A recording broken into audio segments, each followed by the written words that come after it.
Hello guys, my name is Eric Ches and I'm here to talk to you about the Samsung Galaxy Note 3 which I purchased last night. It's funny, for those that know me, I was an iPhone 5 user and I went ahead and bought the Note 3 instead of the 5S. There's a couple of reasons why, and I'll show you. As far as the phone and the capabilities, originally I was an Android user when the G1 came out, and then I went through the Nexus lines all the way up to the Nexus S4, where I switched over to the iPhone 5. And there's a couple of features here that are pretty interesting. So let's go over them. First, this is the iPhone. This is the Galaxy Note 3 from AT&T. This is the box. It's not all that. Seeing a wooden box is pretty cool.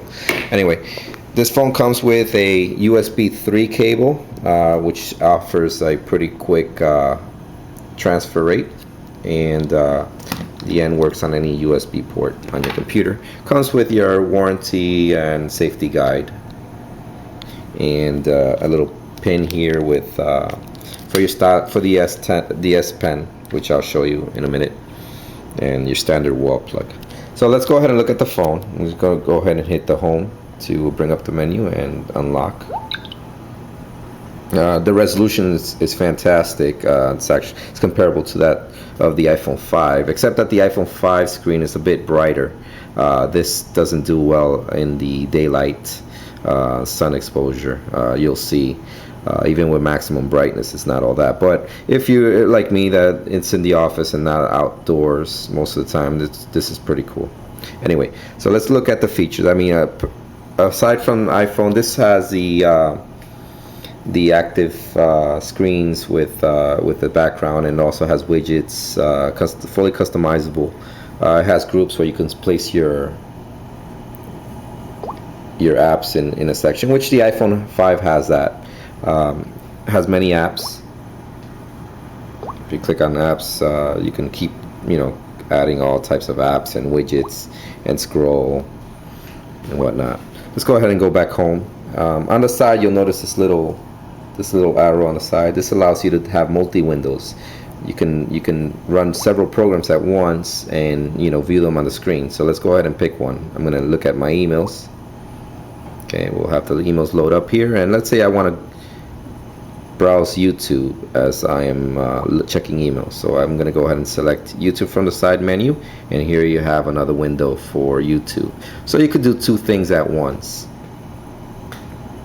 Okay, here's my video. Good grief. Could you count yourself lucky? There you go.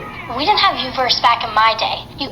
Alright, the other neat feature about it is that it brings a little S Pen, which allows you to do take note takings and put stuff on your scrapbook. So let's go ahead and pick one. We're gonna do we'll go ahead and take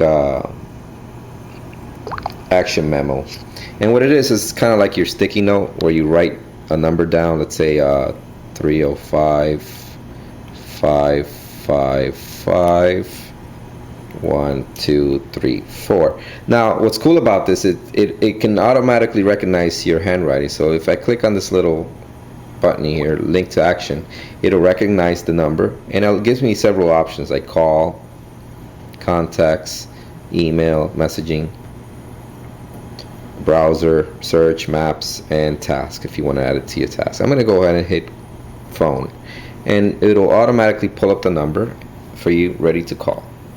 How cool is that? Okay, let me go ahead and go back here and close this out. Alright, the other feature that allows you to draw a window and also put apps on there, so it's pretty cool for that. Okay, I'm gonna go ahead and pull it out again. I want to show you one thing. Alright, the other neat thing about it is you can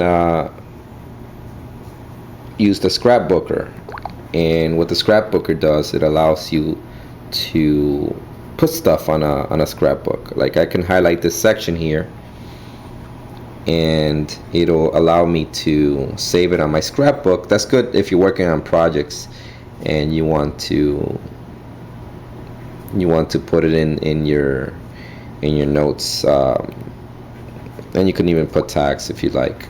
I'm gonna go ahead and put this as sample. Okay on that, and I'm gonna save this on my scrapbook. Save to scrapbook.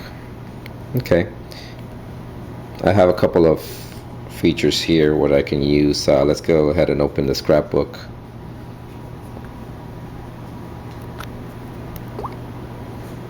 There it is. Here it is, and you can share it. You could send it by email. You can do all sorts of things. Okay, the other thing that I want to show you is the different modes on the camera.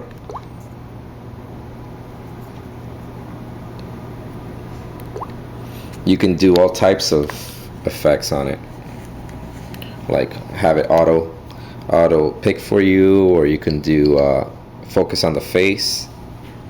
You could do take the best photo. What it'll do, take a series of 8 photos and pick the best one, best face, sound, drama, animated photo, and golf. Rich eraser's pretty cool. It'll take a set of pictures and it'll allow you to delete something in the background. Let's say you're taking a picture and somebody accidentally walks by, it'll allow you to erase that.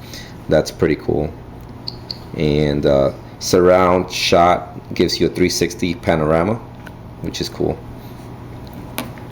Okay, the screen is so big. I mean, I can go into my calendar and see the full month without a problem.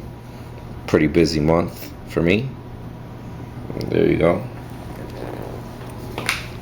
Okay, pretty easy to read. So it certainly does have many capabilities. It gives you more control over devices that you have on, services that you can disable. Air gesture, it has NFC, so if you want to pay with a wallet or communicate with another device, you can use the near field communication to do that. S-beam to pass something over to another Galaxy phone, you can use that.